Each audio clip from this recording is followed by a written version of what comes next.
हिंदुत्वा दहशत गर्द फौजियों ने कश्मीर में शदीद सर्दी के मौसम में भी मौत और तबाही का रक्स जारी रखते हुए कुलगाम में एक कश्मीरी नौजवान को शहीद और 2 शहरियों को जख्मी कर दिया। भारतीय दरिंदों ने जिला कुलगाम में पारीवन इलाके का मुहासरा किया और अंधाधुंध गोलाबारी की, जिसके नतीजे में एक नौजवान शहीद और 2 जख्मी हो गए। भारतीय फौज की गोलाबारी के नतीजे में कई मकानात मलबे के ढेर में तब्दील हो गए और कई खानदान अपनी जमा पूंजी और इस ठिठुरती सर्दी में छत से महरूम हो गए। इससे कबल इसी इलाके में भारतीय फौज का एक एहलकार हलाक और 3 जख्मी हो गए थे। यहाँ ये बात काबिल जिक्र है कि इस साल युकम जनवरी से अब तक भारतीय सफाक फौजियों ने 14 कश्मीरियों को शहीद कर दिया है, जबकि दर्जनों मकानात को गन पाउडर या कीमियाई हथियारों के इस्तेमाल के जरिए तबाह किया जा चुका है। इंसानी हुकूक के आलमी इदारे ह्यूमन राइट्स वॉच ने अपनी सालाना रिपोर्ट में कहा है कि भारत के जेर कब्जा जम्मू कश्मीर में सहाफियों को हुकाम की तरफ से बड़े पैमाने पर धमकियों और खौफ हरास का सामना है, जिसमें दहशत गर्दी के इल्जामात के तहत छापे और गिरफ्तारियां भी शामिल हैं। ह्यूमन राइट्स वॉच ने अपनी रिपोर्ट 2022 में, जिसमें 2021 के वाकयात का अहाता किया गया है, कहा कि भारतीय पुलिस ने गुज़िश्ता बरस सितंबर में 4 कश्मीरी सहाफियों के घरों पर छापे मारे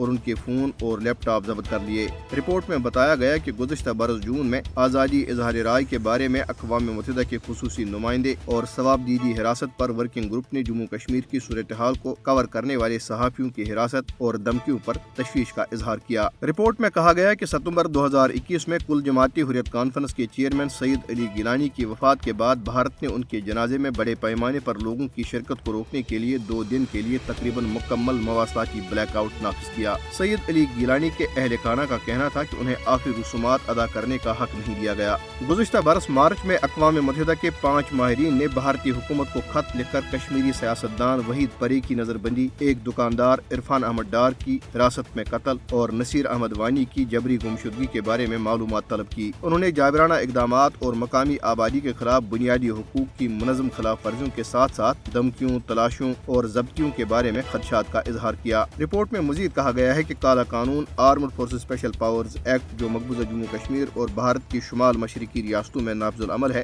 भारतीय फोर्सेज एहलकारों को इस्तिस्ना फराहम करता है। कुल जमाती हुर्रियत कॉन्फ्रेंस ने कहा है कि काबिज भारतीय फोर्सेज ने काले कवानीन की आड़ में इलाके में सिविल इंतजामिया और अदालती इदारों का मुकम्मल कंट्रोल हासिल कर रखा है, जिसके तहत लोगों को गिरफ्तार किया जाता, तशद्दुद का निशाना बनाया जाता है और बगैर किसी जुर्म के कत्ल किया जाता है। भारत के गैर कानूनी जेर कब्जा जम्मू कश्मीर में 26 जनवरी को नाम निहाद भारतीय यौम जमहूरिया से कबल पाबंदियां मजीद सख्त कर दी गई हैं। इलाके में सूरत हाल पर कड़ी नजर रखने के लिए black panther command control vehicles और CCTV कैमरों समेत जदीद तरीन टेक्नोलॉजी इस्तेमाल की जा रही है। हुर्रियत फोरम के नजरबंद चेयरमैन मीरवाइज उमर फारूक ने कहा है कि भारत मकबूजा इलाके में जुल्म तशद्दुद की पॉलिसी पर मुसलसल अमल पैरा है।